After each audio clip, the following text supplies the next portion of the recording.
Assalamualaikum warahmatullahi wabarakatuh. Innal hamdalillah nahmaduhu wa nasta'inuhu wa nastaghfiruh wa na'udzu billahi min shururi anfusina was sayyiati a'malina. May yahdihillahu fala mudilla lahu wa may yudlilhu fala hadiya lahu. Wa asyhadu an la ilaha illallah wahdahu la syarika lah wa asyhadu anna Muhammadan abduhu wa rasuluh. Allahumma shalli ala Muhammad wa ala ali Muhammad. Ma'asyiral muslimin rahimani wa rahimakumullah. Kita lanjutkan pembacaan kita dari kitab Aqidati Tauhid. Pertemuan yang lalu kita telah masuk pada pasal yang ke-6, penjelasan tentang sandaran peribadatan yang benar. Satu ibadah itu akan benar ketika dibangun di atas 3 perkara: al-hubbu wal khaufu war raja'u. Cinta disertai dengan penghinaan diri, kemudian rasa takut dan harapan. Itu baru benar sandaran ibadah seseorang. Kalau seorang beribadah hanya didasari cinta, kemarin dibawakan ucapan salaf, maka dia zindik, orang yang dungu. Kalau seorang cinta, kalau seorang beribadah hanya didasari harapan, maka dia murji'ah. Kalau seorang beribadah hanya didasari rasa takut, maka dia haruri, sekte Khawarij. Saudara yang saya hormati, kemudian dibawakan ucapan Al-Allamah Ibnu Qayyim di dalam kitabnya Nuniyah. Kata beliau, wa ibadatur rahman ghayatu hubbihim adulli abidihi huma qabbani wa alaihima falakul ibadati dair. Kata beliau, peribadatan kepada Ar-Rahman itu puncak kecintaan disertai dengan penghinaan diri penghambanya. Itu kata beliau. Keduanya itu merupakan poros. Di atas keduanya itu nanti orbit ibadah atau garis ibadah itu berputar. Beliau perkatakan, pertama, cinta disertai dengan penghinaan diri. Saudara yang saya hormati, kemarin disampaikan cinta seseorang kepada Allah, orang yang beriman itu walladzina amanu asyaddu hubbalillah, amat sangat cinta yang melahirkan ketundukan itu merupakan poros atau pusat ibadah. Kemudian madara hatta qamatit qutban wa madaruhu bil amri rasulih sallallahu alaihi wasallam la bil hawa wan nafsi wa syaitan. Kemudian beliau katakan kisarannya itu nanti itu ketika tegak dua poros tersebut, nanti berjalannya dengan perintah Rasul sallallahu alaihi wasallam.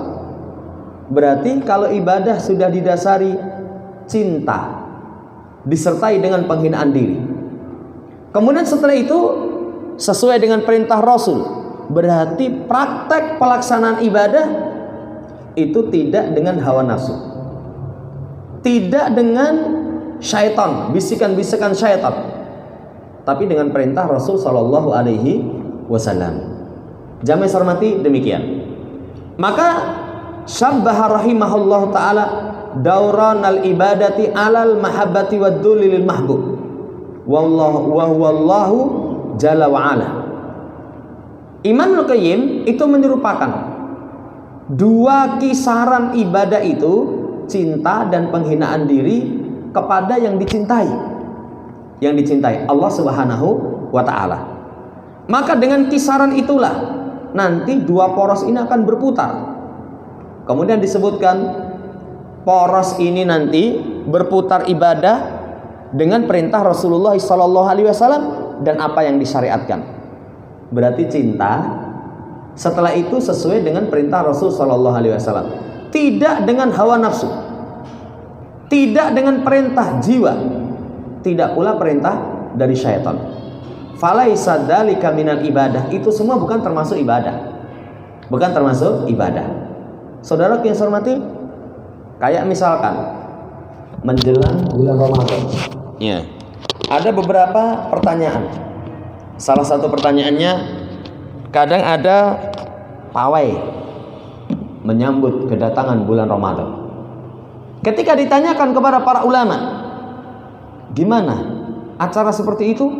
Para ulama sebutkan, gak ada sesuatu pun amalan yang secara khusus dicontohkan oleh Nabi untuk menyambut kedatangan bulan Ramadan, kecuali senang, gembira, bersyukur. Senang, gembira, bersyukur. Makanya kalau itu diniatkan ibadah, pawai, semarak menyambut kedatangan bulan Ramadan, diniatkan ibadah, para ulama menghukumi bid'ah. Tapi kalau itu berkaitan dengan adiyah, kebiasaan saja, wah ini tradisi kita. Apa jawabannya? Para ulama memberikan jawaban khairul huda, huda Muhammadin sallallahu alaihi wasallam. Sebaik-baik petunjuk, petunjuk Rasul. Ternyata Rasul dan para sahabat tidak melakukan. Hati-hati. Ini poros pusaran ibadah, cinta, kemudian sesuai dengan perintah Nabi Shallallahu Alaihi Wasallam.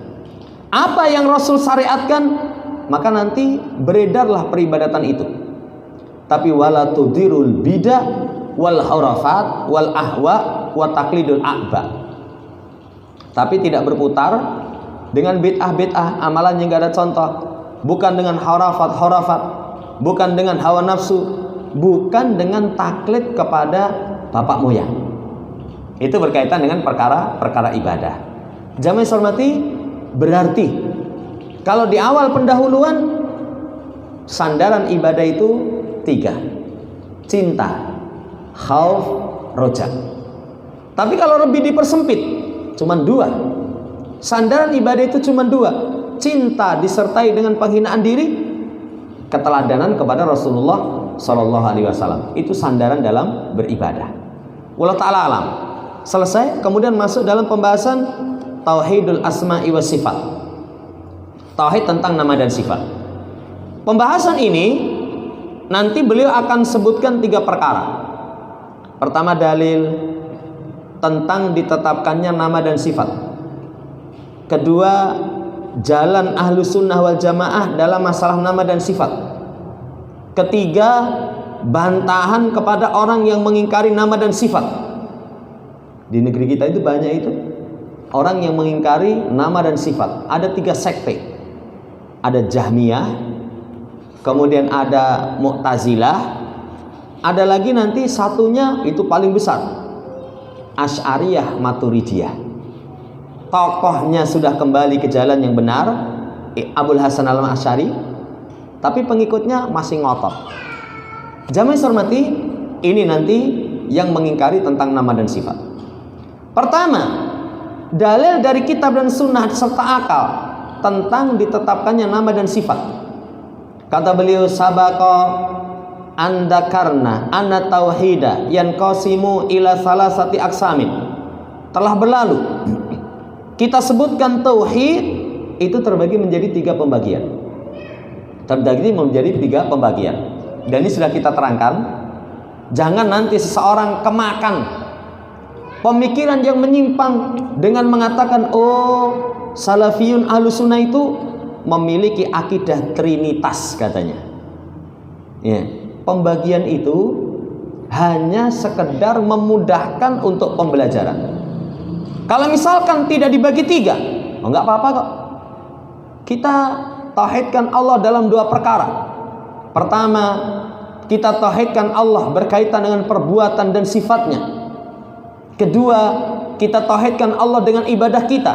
Kita hanya beribadah kepada Allah. Boleh itu? Jadi 3 ini hanya mempermudah dalam pembelajaran. Saudara yang saya hormati, rububiyah, uluhiyah, asma wa sifat. Kemudian telah disebutkan, kata beliau, ya, sekumpulan dari dalil tentang 2 jenis yang awal. rububiyah dan uluhiyah. Wal ana nadkurul adillata 'ala nau'i tsalisi. Sekarang kita akan sebutkan dalil jenis yang ketiga, tauhid asma wa sifat. Apa dalilnya? Dalil tentang asma wa sifat itu pertama surat Al-A'raf ayat 180. Kata Allah Subhanahu wa taala, "Walillahil asmaul husna fad'uhu biha wa darul ladzina yulhiduna fi asma'ihi sayujzauna ma kanu ya'malun." Kata Allah, Allah memiliki nama-nama yang baik. Allah memiliki nama-nama yang baik. Allah memiliki nama yang nama Allah itu tanpa batas. Karena nama Allah itu nanti diterangkan di dalam hadis, "Au anzalta fi kitabik." Diturunkan di dalam Quran, bisa dihitung. "Au alam tau ahadan min khalqi." Kamu ajarkan salah satu dari makhlukmu. Dalam hadis. Kamu ajarkan salah satu dari hambamu. Dalam hadis bisa dihitung. Tapi ada nama Allah, awis ta'sarta fi ilmil ghaibi indak. Ada yang nama Allah itu disimpan di dalam ilmu ghaib. Kalau disimpan di ilmu ghaib, apa ada yang tahu? Nggak ada yang tahu. Nama Allah tanpa batas. Kemudian Allah perintahkan supaya seseorang berdoa dengannya. Berdoa itu nanti akan diterangkan. Doa dengan menyebutkan nama Allah, ya Rahman, ya Rahim, ya Hayyu, ya Qayyum, dan yang semisalnya. Tinggalkan orang-orang yang mengingkari nama-nama Allah, kami akan balasi mereka dengan apa yang mereka sama lakukan. Akan dibalasi mereka itu apa yang mereka lakukan. Jamaah hormati, dalam ayat ini Allah tetapkan untuk dirinya nama. Walillahil asma. Allah memiliki nama. Kandungan ayat yang pertama, Allah tetapkan punya nama. Kalau Allah menetapkan dirinya punya nama, masa kita tolak? Karena ada sekte yang menolak. Lah Allah sendiri yang menetapkan. Kok lancang sekali kamu tolak? Lancang sekali kamu tolak. Pelajaran pertama, Allah tetapkan dirinya memiliki nama. Yang kedua, ahbara annaha husna. Nama Allah itu semuanya baik. Nama Allah semuanya baik. Nama Allah mengandungi sifat. Ini menunjukkan semua nama Allah itu baik. Kalau Allah Ar-Rahman memiliki sifat maha belas kasih. Kalau Allah Tawwab itu maha penerima taubat. Kalau Allah itu Al-Aziz memiliki sifat maha gagah, maha perkasa. Nama mengumpulkan sifat. Kalau makhluk, nama belum tentu mengumpulkan sifat. Ya, nama belum tentu mengumpulkan sifat. Siapa namanya? Muhammad. Tapi orangnya mudammam. Jenenge Muhammad, orangnya tercelah. Misalkan, siapa namanya? Iya, Maksum. Orangnya bergelimang dengan dosa ya. Kalau makhluk itu tidak mengumpulkan sifat. Tidak mengumpulkan sifat. Ini banyak itu. Lah sing kecelakaan sopo? Mas Bejo. Loh, jenenge Bejo kok kecelakaan? Tidak mengumpulkan sifat. Pelajaran yang kedua dari ayat, ahbara annaha husna. Semua nama Allah baik. Yang ketiga, Allah perintahkan untuk berdoa. Berdoa dengan nama Allah itu dengan dua. Pertama, saudara yang saya hormati, menyebutkan nama Allah setiap permintaan. Ya Allah. Ya Allah itu kalau dalam bahasa Arab Allahumma. Allahumma itu mimnya ganti daripada huruf nida ya. Ya Allah. Siapa yang meminta kepada Allah dengan menyebutkan nama Allah yang paling agung, ustujibalah, akan dikabulkan. Kan Allah itu namanya tanpa batas. Nama Allah paling istimewa Allah. Ar-Rahman itu siapa? Ya Allah. Al-Aziz, ya Allah. Ini berdoa dengan nama Allah Subhanahu wa taala. Atau menyebutkan nama ya Rahman, ya Rahim, ya Hayyu, ya Qayyum, ya Rabbal Alamin. Disesuaikan dengan permintaan. Minta kasih sayang, ya Rahman irhamna. Minta ampunan, ya Ghaffar. Ya, ampuni kami. Itu saudara yang saya hormati berdoa dengan menyebutkan nama Allah, wasilah yang disyariatkan. Yang kedua, makna ibadah dengan nama Allah itu mengamalkan kandungan nama Allah. Contoh, Allah memiliki sifat Rahman, memiliki nama Ar-Rahman, berarti mengandungi sifat belas kasih. Kalau Allah memiliki sifat belas kasih, berarti mengasihi. Bagaimana beribadah dengan nama Allah Ar-Rahman? Cari amalan-amalan yang bisa mendatangkan kekasih, ya, mendatangkan kasih sayang Allah Subhanahu wa taala. Itu beribadah dengan kandungan nama Ar-Rahman. Kenapa kamu belas kasih sama orang? Ya, karena irhamu man fil ardi yarhamukum man fis sama. Kasihani yang di muka bumi, nanti yang di atas langit akan mengasihi. Ini saudara yang saya hormati, itu ibadah, perintah yang ketiga. Kemudian yang keempat, dalam ayat ini wa adal ladzina yulhiduna fi asma'ihi, Allah memberikan ancaman kepada orang-orang yang ilhad dari namanya. Ilhad itu mengingkari. Mengingkari itu bisa annahum yamiluna biha anil haq.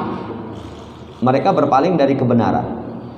Bentuk berpaling dari kebenaran itu bisa dengan binafyih anillah, meniadakan dari Allah. Allah punya nama Ar-Rahman, saya nggak yakin ini nama ini, nggak ada itu. Jamaah yang saya hormati, kayak di masa Nabi SAW ada satu kaum yang mereka mengingkari nama Ar-Rahman, mengingkari nama Ar-Rahman. Ada yang mengingkari seperti ini, itu namanya orang yang ilhad. Yang kedua, ta'wiluha bi ghairi makna as-sahih. Kalau enggak, yang keduanya memalingkan dengan selain maknanya yang benar. Selain makna yang benar. Paling banyak ini di dalam Quran. Di Quran terjemah itu. Di Quran terjemah itu berkaitan dengan nama, berkaitan dengan sifat, mereka palingkan. Karena kalau menolak enggak berani. Wah, enggak bisa ini. Allah sendiri tetapkan, masuk kita tolak. Maka senjata untuk mengingkari, mereka palingkan maknanya. Mereka palingkan maknanya. Apa contohnya? Ada misalkan sifat Ar-Rahmanu 'alal arsyistawa. Ar-Rahman istiwa di atas ars. Istiwa itu tinggi, menetap di atas ars. Di atas ars. Wah, langsung otaknya yang mikir. Langsung muncul, disamakan Allah dengan makhluk. Oh, Allah di atas, berarti pada arah. Kalau Allah pada arah, berarti pada tempat. Kalau Allah pada tempat, berarti dikuasai tempat. Kalau dikuasai tempat, berarti otaknya yang tidak waras langsung menyamakan Allah dengan makhluk. Tapi ayatnya ada itu, istawa itu. Akhirnya dimaknai, oh, istawa itu maknanya istaula. Ditambahi dengan lam. Ditambahi dengan lam. Sehingga nanti kalau nerjemah, bukan Allah tinggi menetap di atas ars, tapi Allah menguasai ars. Allah menguasai ars. Ini saudara yang saya hormati, termasuk orang yang mengingkari. Termasuk orang yang mengingkari. Kalau Ahlussunnah wal Jamaah, semua lafaz, nama dan sifat itu sudah maklum itu. Lafaznya jelas dalam pandangan bahasa Arab. Maknanya jelas dalam pandangan bahasa Arab. Diimani, mengimani wajib. Tapi kalau kaifiatus sifat, sifatnya itu kayak apa? Bagaimana sifatnya? Allah itu punya wajah, wajahnya kayak apa? Nggak tahu. Kita tidak mengetahui. Tidak pernah keluar dari lisannya. Allah misalkan, ya kan Allah memiliki kaki. Kakinya itu ya berpijak pada kursi. Berpijak pada kursi. Allah memiliki tangan, tapi nggak ada keyakinan Ahlussunnah. Oh, berarti Allah itu memiliki anggota badan. Nggak ada. Kita imani ada nas. Allah punya tangan, Allah punya wajah. Sudah, selesai. Wajah maklum, tangan maklum. Tapi tentang tangannya kayak apa? Yang jelas laisa kamitsli syai', nggak serupa dengan sesuatu apapun. Nggak serupa dengan sesuatu apapun. Saudara yang saya hormati, ini orang yang ilhad. Allah kasih ancaman Allah akan balasi mereka dengan amalannya itu yang jelek. Ayat yang pertama. Ayat yang kedua, Allahu la ilaha illahu lahul asmaul husna. Surat Thaha ayat yang ke-8. Allah, tidak ada sesembahan yang benar kecuali hanya Dia. Tidak ada sesembahan yang berhak diibadahi kecuali hanya Dia. Baginya nama-nama yang baik. Disebutkan di situ baginya nama-nama yang baik. Ditetapkan Allah memiliki nama. Di ayat yang lain, huwallahul ladzi la ilaha illahu alimul ghaibi wasyahadah huwar rahmanur rahim. Huwallahul ladzi la ilaha illahu al malikul quddusus salamul mu'minul muhaimin al azizul jabbarul mutakabbir subhanallah amma yusyrikun. Huwallah al khaliqul bari'ul musawwir lahul asmaul husna yusabbihu lahu ma fis samawati wal ard wa huwal azizul hakim. Dialah Allah yang tidak ada sesembahan yang berhak diibadahi kecuali hanya Dia, yang mengetahui yang gaib dan yang nampak. Ar-Rahman Ar-Rahim, ditetapkan nama Ar-Rahman Ar-Rahim. Dialah Allah yang tidak ada sembahan yang berhak diibadahi kecuali Dia. Al-Malik, Al-Quddus, As-Salam, Al-Mu'min, Al-Muhaimin, Al-Aziz, Al-Jabbar, Al-Mutakabbir. Nama-nama Allah. Maha suci Allah dari apa yang mereka persekutukan. Dialah Allah Al-Khaliq, pencipta, Al-Bari, yang mengadakan, Al-Musawwir, yang membentuk. Lahul asmaul husna, bagi Allah ada nama-nama yang bagus, yang mensucikan kepadanya apa yang di langit dan di bumi. Dan Allah Al-Aziz Al-Hakim. Ayat-ayat ini menunjukkan ditetapkan nama bagi Allah. Allah punya nama. Cuman kaidah Ahlussunnah berkaitan dengan nama dan sifat itu 5 perkara yang harus diingat-ingat. Apa 5 itu? Kalau kita menyebutkan Allah punya nama dan sifat, harus dari Quran, dari hadis. Kenapa harus dari Quran? Karena yang paling tahu tentang Allah cuman Allah. Karena yang paling tahu setelah Allah itu cuman utusannya. Pertama harus dengan Quran dan Sunnah. Kalau nggak ada dari Quran dan Sunnah, ya kita tidak bisa mengetahui. Ya, tidak bisa mengetahui. Yang kedua, jangan ditolak, taktil. Yang ketiga, jangan ditakrif, jangan disimpangkan maknanya. Jangan disimpangkan maknanya. Yang keempat, jangan diserupakan dengan makhluk. Kalau dalam ayat laisa kamitsli syai' wa huwas samiul basir, Allah tidak serupa dengan sesuatu apapun. Allah As-Sami' Al-Basir. Di situ ada 2 faedah. Ditetapkan Allah punya nama As-Sami' Al-Basir. Ditetapkan nama Allah tidak serupa dengan sesuatu apapun. Sifat Allah tidak serupa dengan sesuatu apapun. Yang terakhir, jangan tanya kaifiatus sifat, karena Allah nggak terangkan ilmunya. Kalau Allah nggak terangkan ilmunya, nggak usah tanya. Makanya pondasi dalam masalah nama dan sifat, yang ini sering disampaikan, kisah Imam Malik. Ketika orang datang, tatkala beliau membacakan ayat Ar-Rahmanu 'alal arsyistawa, Ar-Rahman istiwa di atas ars. Ya, ada orang tanya, ya Imam, kaifa istiwa? Wahai Imam, istiwanya Allah itu kayak apa? Bagaimana? Imam Malik marah. Beliau mengatakan al-istiwa'u ma'lum wal imanu bihi wajibun was-su'alu anhu bid'ah. Kata beliau, istiwa itu dalam bahasa Arab maklum. Kalau Allah sebutkan di dalam Quran nama dan sifat maklum, mengimani wajib. Kita wajib iman. Ada Allah punya wajah, kita imani. Ada Allah memiliki sifat misalkan belas kasih, kita imani. Ya, menanyakan tentang kaifiatus sifat itu bid'ah. Nggak ada di masa Nabi. Apa ada penjelasan di masa Nabi SAW? Oh, seperti ini, seperti nggak ada penjelasan. Sudah. Ini saudara yang saya hormati, poin yang pertama tentang dalilnya. Kemudian sekarang dari sunnah. Apa dalil yang menunjukkan Allah Subhanahu wa taala memiliki nama dari hadis? apa yang diriwayatkan oleh Abu Hurairah.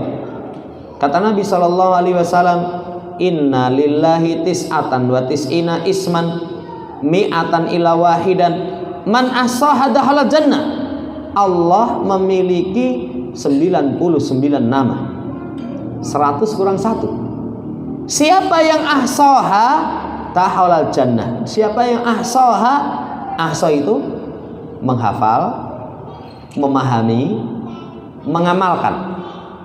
Itu dijamin oleh Rasul SAW masuk ke dalam jannah. Jamaah hormati, kata-kata Allah memiliki 99 nama ini laisat asma Allah munhasiratan fi hadzal adadi. Bukanlah nama Allah itu terbatas dengan jumlah ini. Enggak. Ini kayak orang ngomong itu, saya ada 100.000 bagi siapa yang melakukan ini. Itu jangan diambil kesimpulan duitnya gur 100 stok. Dia punya uang yang lain, tapi 100 itu yang dipersiapkan untuk itu. Allah memiliki 99 nama, dipersiapkan bagi orang yang ahsaha jamin jannah. Adapun kalau nama Allah tanpa batas, lihat nanti dalam hadisnya Abdullah bin Mas'ud berkaitan tentang doa kesedihan. Orang itu kalau sedang mendapatkan musibah, sedih, maka kata Nabi, siapa yang membaca doa seperti ini nanti akan dihilangkan kesedihannya. Allahumma inni abduka ibnu abdika ibnu amatika nasiyati biyadika. Itu terus nanti dia baca sampai pada kalimat as'aluka bikulli ismin huwalak samaita bi nafsak au anzaltahu fi kitabik au alamtahu ahadan min khalqik aw ista'sarta fi ilmil ghaibi indak anta ja'alal qur'ana rabi'a qalbi wa nura sadri. Nanti ada tambahan wa nura sadri. Aku meminta kepadamu dengan setiap nama yang kamu miliki, yang kamu namai dengannya dirimu, kemudian atau yang kamu turunkan di dalam kitabmu. Berarti nama Allah itu satu, diturunkan di dalam kitab. Kalau diturunkan di dalam kitab, apa bisa kita hitung? Bisa. Apalagi sekarang di zaman teknologi canggih itu mau menghitung kata dalam Quran itu mudah sekali. Kalau dulu sebelum ada HP yang modern itu, dulu untuk cari ayat itu harus buka Mu'jam. Jadi Mu'jam li alfadil Quran. Kalau enggak Fathur Rahman. Fathur Rahman itu kitab 2 jilid. Itu kalau mau cari ayat nanti di situ. Sekarang klik ayatnya metu itu bisa dihitung. Yang kedua, nama Allah itu alam tahu ahadan min khalqi. Kamu ajarkan seseorang dari makhlukmu. Bisa dihitung dalam hadis? Bisa. Masya Allah. Di masa sekarang jumlah hadis itu sekian, itu bisa ditotal. Kemudahan yang luar biasa. Yang ketiga, kamu simpan di ilmu gaib di sisimu. Apa bisa kita ketahui? Nggak bisa diketahui, yang perkara gaib kok. Perkara gaib. Dari kalimat inilah diambil pelajaran nama Allah laisat munhasiratan fi hadzal adad. Nama Allah itu tidak terbatas dengan jumlah tertentu, tanpa batas. Kemudian ya Allah jadikan Quran yang agung itu sebagai penerang hatiku. Ini termasuk doa siapa yang sedih kemudian membaca seperti ini, saudara yang saya hormati, kelak akan dihilangkan kesedihannya. Wallahu ta'ala alam. Kemudian setelah itu, wa kullu ismin min asma'illah fa innahu yatadammanu sifatan min sifatihi. Kemudian diperluas, setiap nama dari nama Allah mengandungi sifat. Berarti pembahasan sifat itu lebih luas dibandingkan dengan pembahasan nama. Kok bisa begitu? Semua nama mengandungi sifat, tapi sifat Allah tidak mengandungi nama, belum tentu mengandungi nama. Allah memiliki sifat misalkan marah. Apa Allah memiliki nama Al-Ghadib? Nggak ada. Allah misalkan memiliki sifat, banyak, tapi tidak mengandungi nama. Pembahasan sifat lebih luas. Fal alim contohnya menunjukkan Allah memiliki ilmu. Hakim menunjukkan Allah memiliki hikmah. Sami Al-Basir menunjukkan Allah memiliki pendengaran, penglihatan. Dan semua nama menunjukkan sifat dari sifat Allah Subhanahu wa taala. Qul huwallahu ahad, Allahus samad, lam yalid wa lam yulad wa lam yakul lahu kufuwan ahad. Dikasih contoh, katakan di Muhammad, dialah Allah Al-Ahad, Maha Esa. Qul huwallahu ahad, Maha Esa. Ya, Allahus samad, Allah As-Samad itu pemilik kesempurnaan sifat. Sehingga semua makhluk bergantung, tidak beranak, tidak diperanakkan, dan tidak ada sesuatu pun yang setara dengan Allah. Allah Ahad. Dari nama Allah Ahad itu, saudara yang saya hormati, nanti rinciannya. Berarti kesempurnaan sifat, tidak beranak, tidak diperanakkan. Ahad berarti sifat Allah. Kalau Allah memiliki nama Al-Ahad, Allah tidak beranak, tidak diperanakkan. Ini saudara yang saya hormati dalilnya. Kemudian dalam riwayatnya Anas, ada seseorang dari sahabat Ansor itu mengimami mereka di Masjid Quba.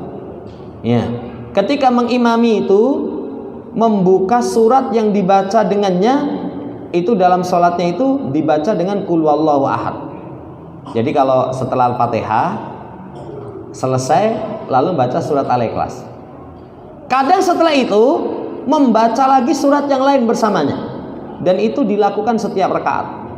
Maka sahabatnya pun berbicara kepadanya, innaka taftatihu bihadis surah, kamu terus membuka dengan surat ini, tapi kamu lihat nggak cukup, akhirnya kamu baca dengan surat yang lain, surat dengan ayat yang lain.